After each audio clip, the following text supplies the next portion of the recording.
All right, so in this video, which will likely be my second to last one, I want to just cover some of the topics that I either didn't mention at all in this course or didn't really explicitly teach or go into much detail on. This way, you can just have a basic idea of some of the topics that are remaining for you to either learn on your own or hopefully to catch up with me in one of my future courses. So one of the first of those that I want to mention is about web application development. So here we have the application open up in a browser again, and I just want to point out a couple of quick things. So the type of web application development that I showed you in this section can be described as server-side rendered. And while this is still a very effective and still very commonly used form of web application development, it does not represent the cutting edge of web app development, okay? So let me explain very briefly what server-side rendered application development is versus its alternative, which would generally be client-side.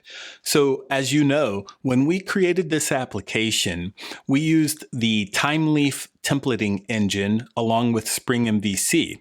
And you know that we used these tools to generate the HTML that was ultimately sent back to the browser.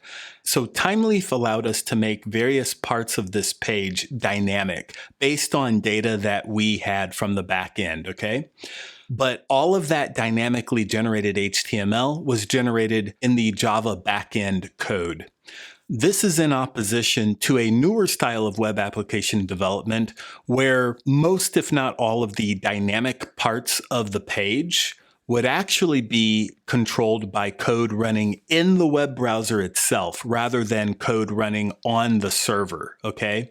And that's where popular JavaScript-based frameworks come into play, such as React, Angular, Vue.js, to name possibly the three most popular ones, or just plain old JavaScript, in fact. I really wanted to be able to give you a sneak preview of some of that type of development as well, but as you can see, even just doing the server-side stuff to the extent that we did it took over 10 hours, and I was a little bit worried about introducing yet another technology because when you get into the client-side development, that tends to be done almost exclusively with JavaScript-related languages, such as either JavaScript itself or TypeScript.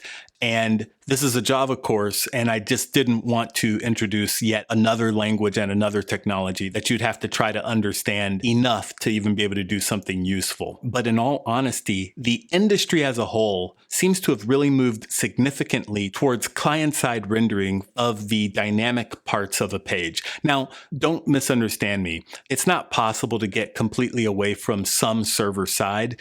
Even client-side rendered web applications must first send the HTML with their JavaScript code from the back end. That's the only place where that kind of code can generally originate.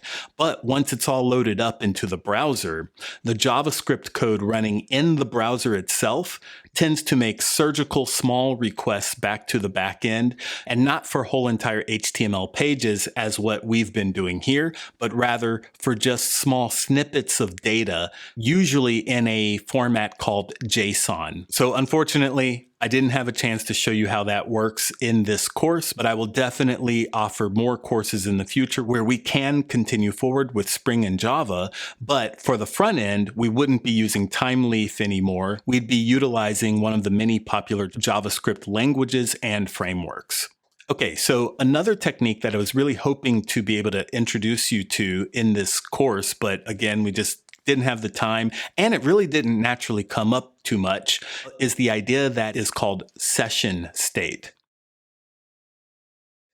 So session state is a way of saving information within a web application for one user while they are actively using the application. So data that you store into the session state can live beyond just one request. So let's jump over to the IDE, and I will go into the controller and try to help you to briefly understand kind of what I'm getting at here. So I'm in the people controller, and I've got these model attributes, and you may understand now that when a request comes in from the browser, by default, Spring MVC will execute these methods that are annotated with the model attribute annotation, take their output, and then store that output in a model object, which will then be made available to Thymeleaf templates so that those templates can extract that information and use it to dynamically generate the page. However, those objects that are stored in the model will only exist for the lifetime of the request itself. So the request comes in, these methods execute, they generate their output gets stored into the model gets sent forward to Thymeleaf, Thymeleaf does its thing, generates HTML, then the HTML is sent to the browser, at which point those model objects cease to exist. And that just keeps happening. However, it could have been possible to store certain types of information in a different scope. So you could say that we're storing these data in the request scope. In fact, that is exactly what we're doing here. But there's another longer lived scope that is made available in Java called the session scope. And objects that are stored in the session scope will persist even beyond just one request. So one of the most typical uses for the session scope in many web applications, I'll give you two. One is when you log in, you are a logged in user. So there will often be a domain model class that represents the logged in user. It will hold maybe the user's name and their user ID and things of that sort. And that is often an object that you will want to store in the session for as long as the user is logged in. They log in, you create this user object, you store it in the session, and then from page to page, as they navigate through the web application, they are always themselves throughout the application, basically. Think of when you're shopping at Amazon, for example. You log in, you are you, no matter what page you're on, it always knows who you are. Now, I'm not suggesting that Amazon is definitely using session scope to do that, because I will tell you in a moment there are some downsides to using the session, but that's a good example of where you could use the session. Another one along those lines is the shopping cart itself. Every time you go from page to page and you add a product to your cart, you could store the entire shopping cart in your session state. So it's an extremely convenient place to store information that you may need to keep referring back to, but it doesn't need to live long enough that you would want to store it in the database, though you could, but you often won't want to do that. So it's something longer lived than the request scope, but shorter lived than the database. Now, one of the downsides of using the session is the fact that many applications that use session scope, and especially applications that store a lot of information or a lot of data in the session scope, do not scale well. And by scaling well, what I really mean is it's one thing to write an application that's only used by 5 or 10 people. It's another thing entirely to write an application that might be utilized by tens of thousands or hundreds of thousands of people or more per day. And when we use session scope, that makes it more difficult to deploy your application in such a way that if you need more copies of the application running on multiple servers simultaneously, as a company like Amazon definitely would need, you become more limited in your options for scaling out the application if you have to drag around and track and maintain session state for each user. I won't go into the architectural reasons why, but just trust me, you're better off if you can architect your application to minimize the use of session state. And in our little CRUD application here, we just ended up not ever needing it. And so I never introduced it, though I was sort of hoping to, but we were busy enough just with what we did here so far. So you'll have to catch one of my future courses to learn more about how to use the session. It really is quite convenient. And then another really big one is something called REST services, which are very fundamental to another thing that you've probably heard of, which are called microservices, though they do not have to exclusively be associated just with microservices.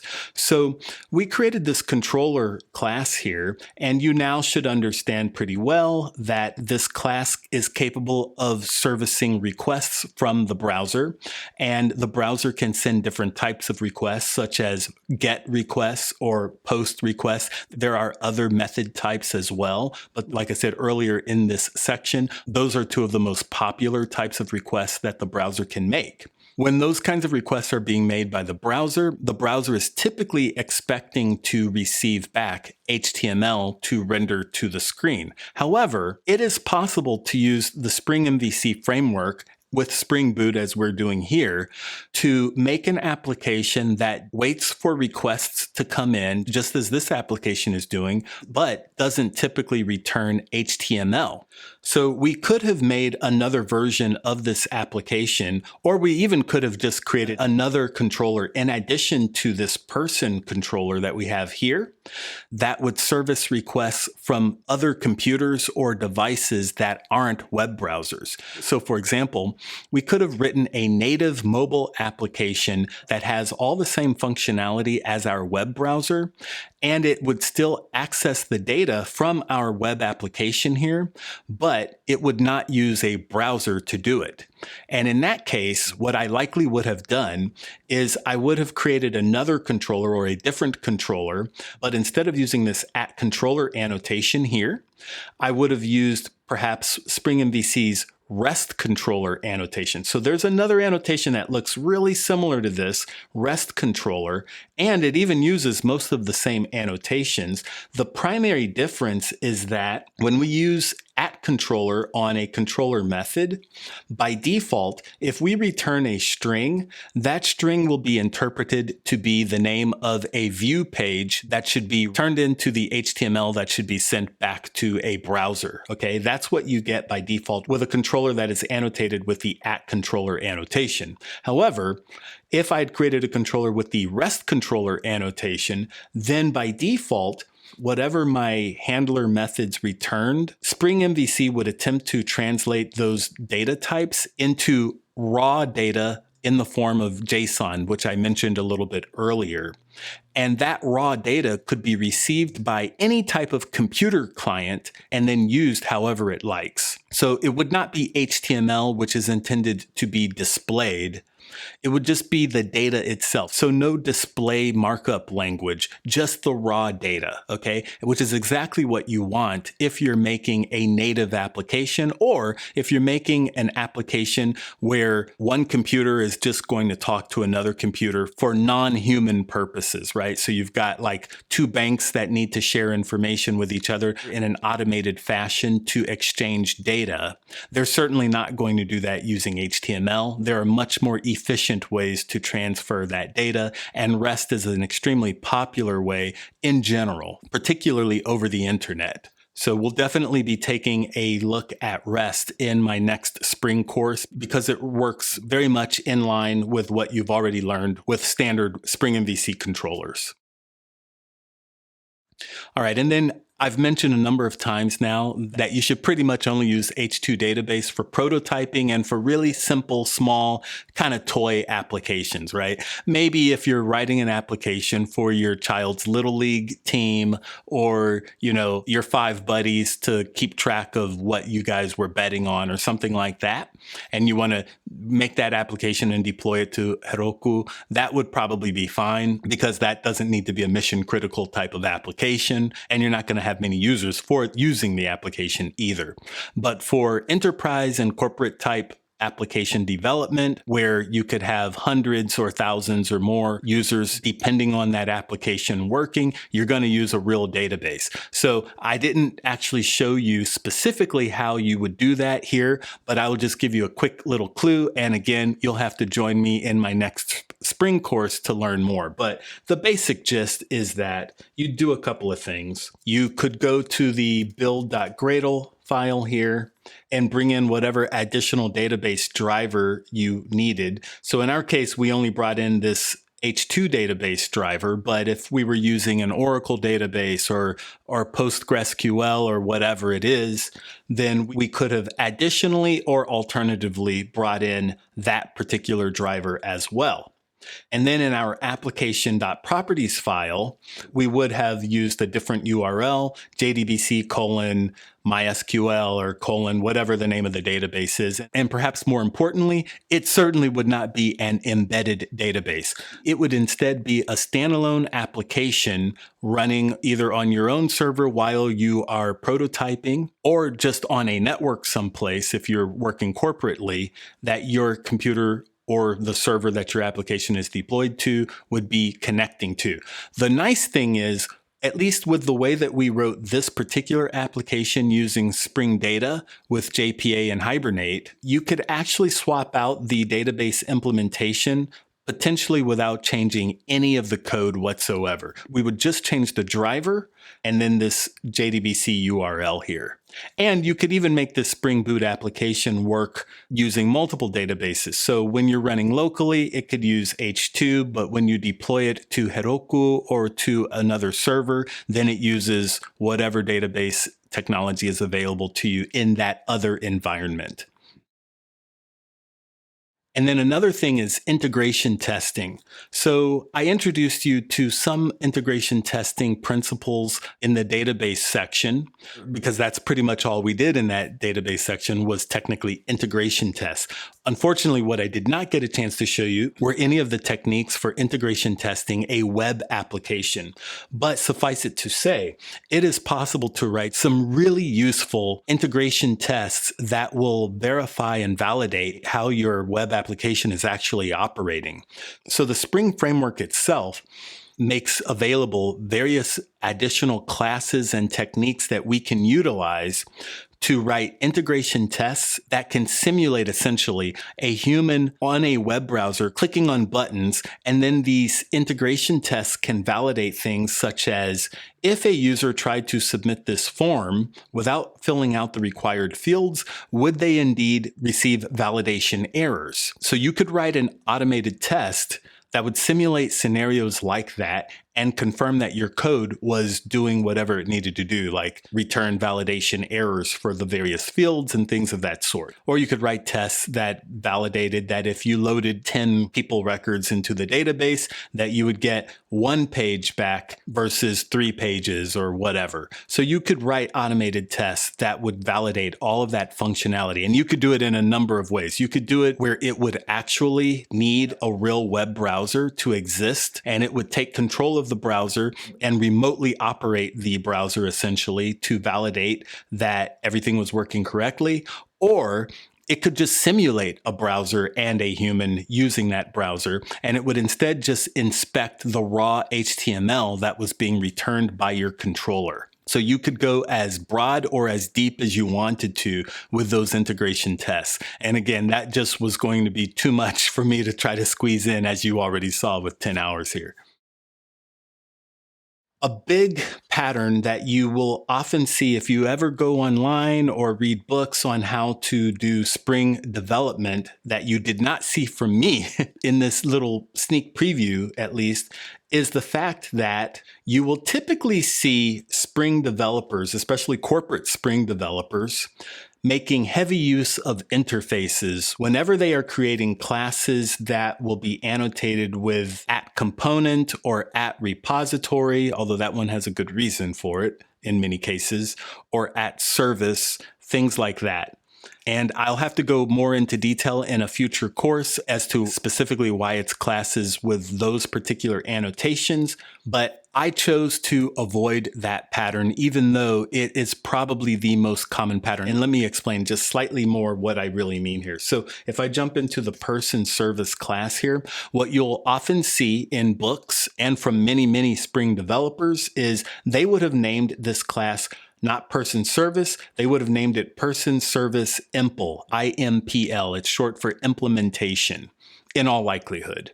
And when they created that person service impl class, they likely would also have created an interface, and the interface would have been called person service. So you would have seen public class person service impl implements person service. And then all of our public methods of this class would have been defined on the person service interface, okay?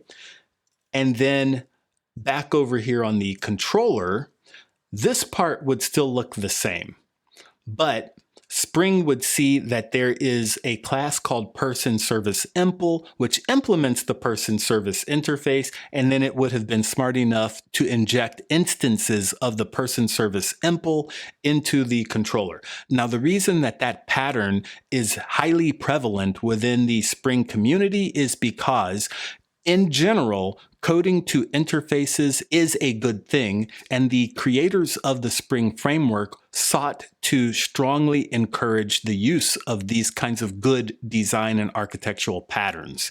Also, long ago when Spring was first created, it made it much easier to test your classes in isolation if they implemented interfaces. These days, due to the evolution of the most popular testing frameworks, it is much less necessary, if at all, to have to make your classes implement interfaces just so that they can be well tested.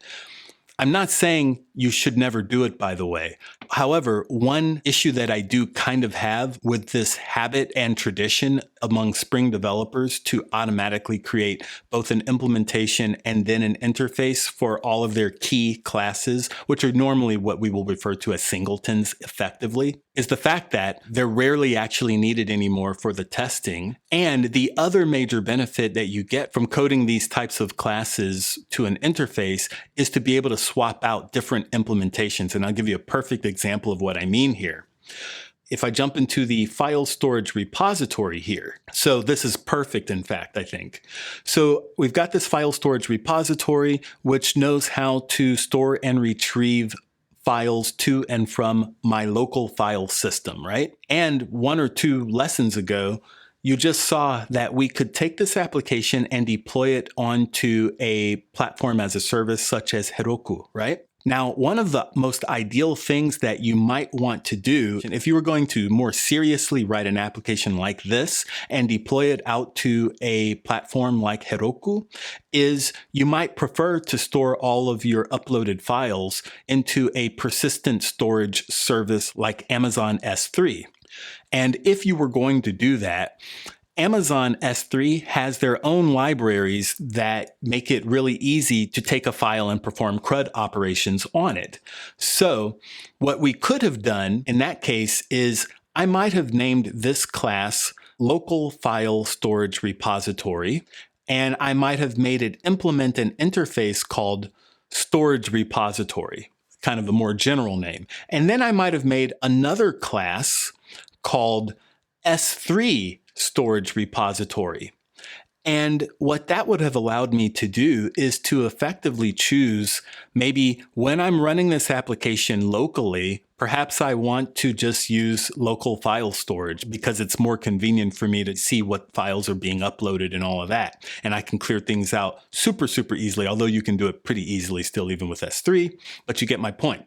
But when I deploy it to Heroku or some other platform or whatever, then in that case, I don't want to keep using local storage. I want to use S3 or some other persistent cloud storage solution. But my code that is referencing this guy, which would be my person service class, right here.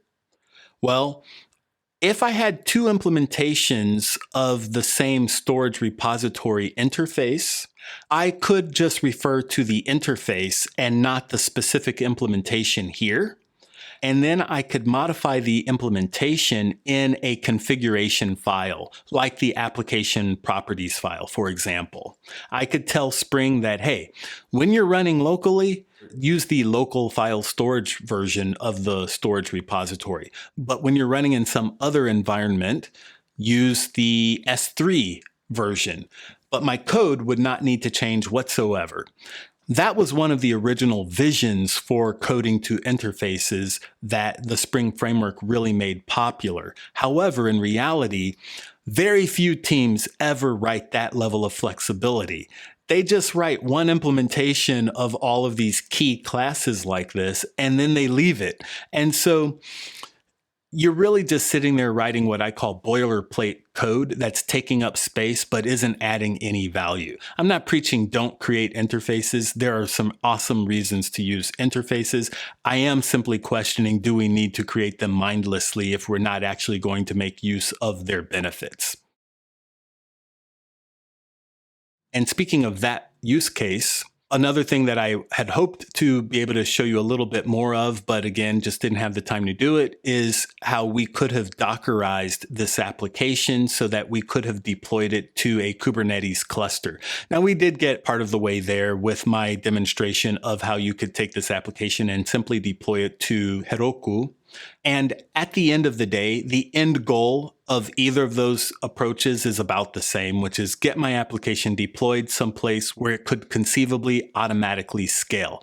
Though one of the additional benefits of using a technology like Docker with Kubernetes is the fact that you have even more control over the virtual environment that your application is living in. So when we deployed this application to Heroku, I had to create a file that was specific to Heroku to tell them that I wanted this application to be built using Java version 17, and I had to give them specific instructions on how to start up this application.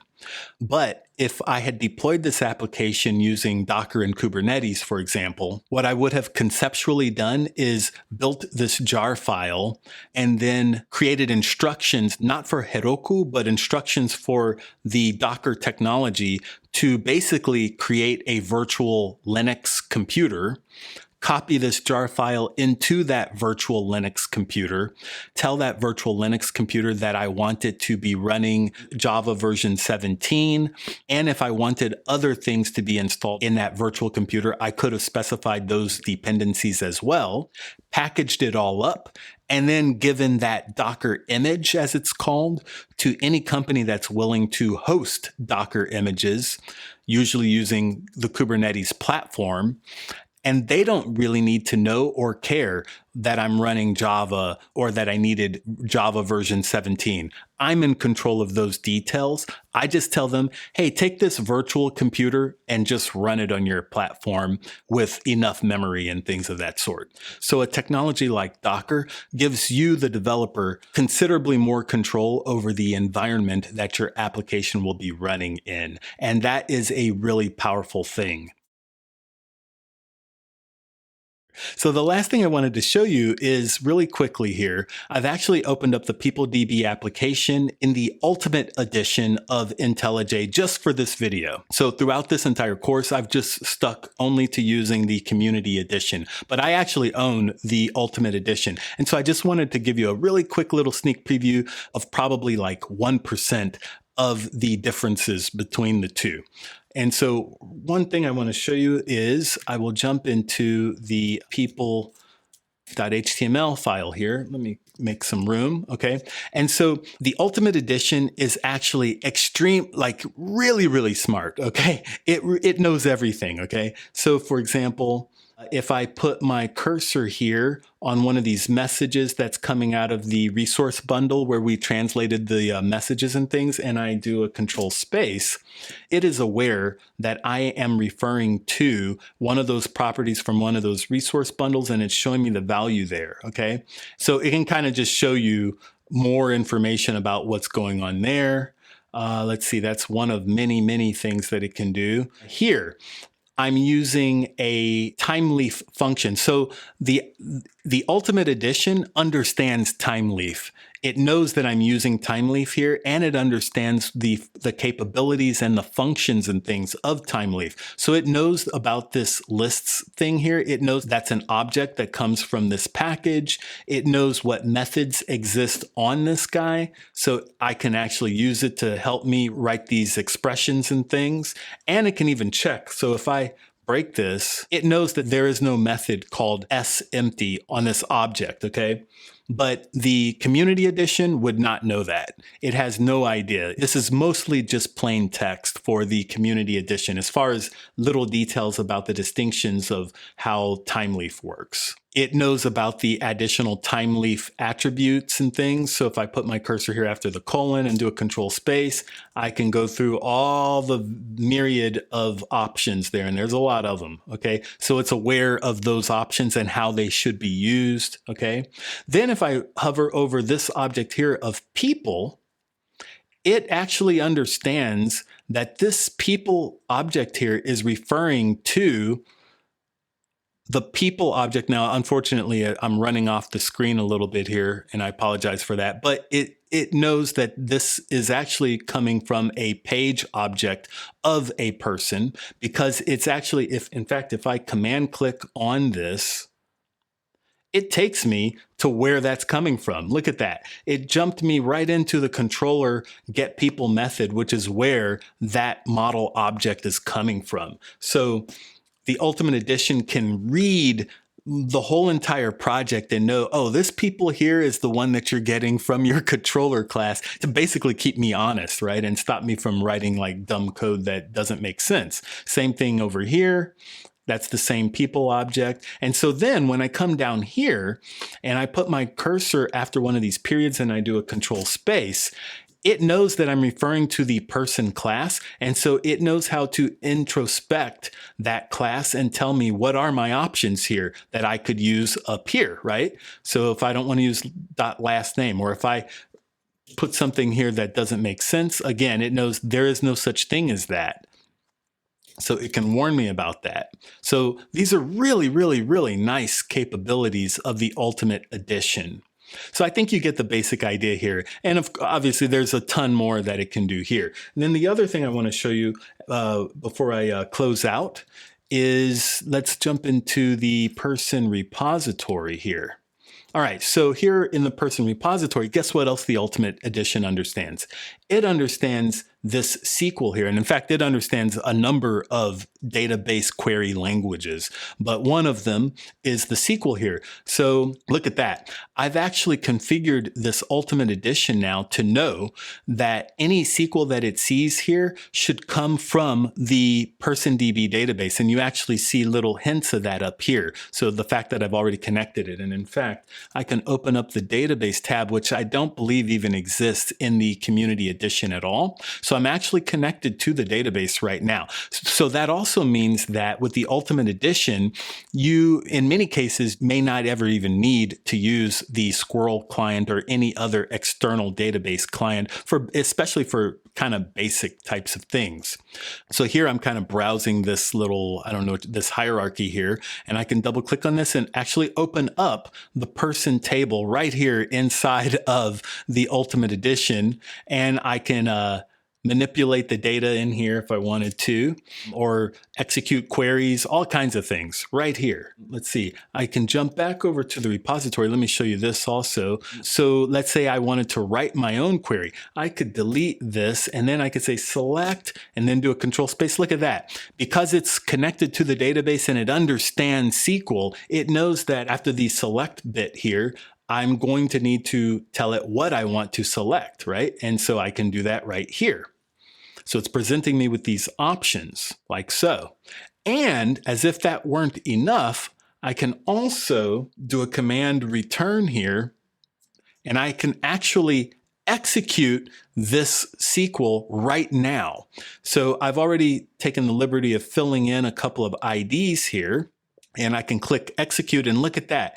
There are my results. It just returned back the file name. So in other words, I can test out my SQL within the IDE. I don't have to leave the IDE to test this kind of stuff, right? And validate that I'm doing things correctly. Okay, so there's a ton of functionality, obviously, with the Ultimate Edition. And I don't mean to make this be a commercial. I just want you to be aware of how we can utilize these tools to our maximum benefit to be more productive and get more work done quickly. Chances are, in fact, in my next spring course and perhaps in all of my future courses, I will likely just be utilizing the Ultimate Edition myself. I will try to remember to point out when things are different though, but this is kind of the Cadillac and I want to drive in style as much as I can. I didn't want to use it though for most of this course up until now, because I know that a lot of you just won't have that, and you shouldn't need that when you're just getting started. In fact, you shouldn't need it ever.